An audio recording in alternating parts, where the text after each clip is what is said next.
నా పేరు మల్లికార్జున రెడ్డి, మాది గంగపట్నం గ్రామం.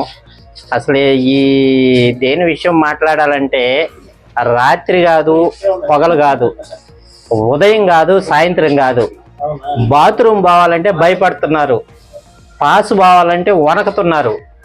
అదేందో కానీ ఆ దోమలు కొడుతుంటే దద్దులు పోతూనే ఒళ్ళు దురదొస్తుంది. పడుకోవాలంటే దోమలు, నిలబడాలంటే దోమలు, కూర్చోవాలంటే దోమలు. ఆ చేతిలో కడ్డీలో ఏదో వెలిగించుకుంటే దానివల్ల ఎంత దూరం ఉంటాయి, చుట్టుపక్కల ఉంటాయి. పరిస్థితి నిద్రపోయేదానికి అది అధ్వానంగా ఉంది.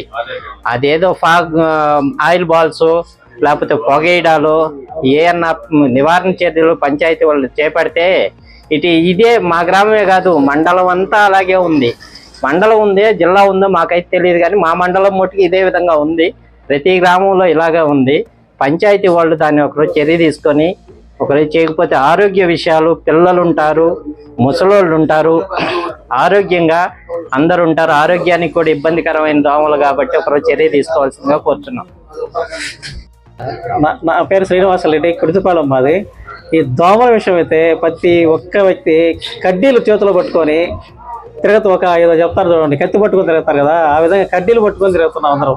కారణం ఏంటంటే ఎంత భయంకరంగా అంటే పగలు లేదు, రాత్రి లేదు, ఏ టైంలో అయినా బయటకు వచ్చి ప్రశాంతంగా మనం నిలబడి 4 మాటలు మాట్లాడడానికి లేదు. ఇంట్లో పోయేసి కనీసం ఒక వాటర్ తాగుదామన్నా ఏదైనా చేద్దామన్నా కూడా దోమలు కట్టి అంతే.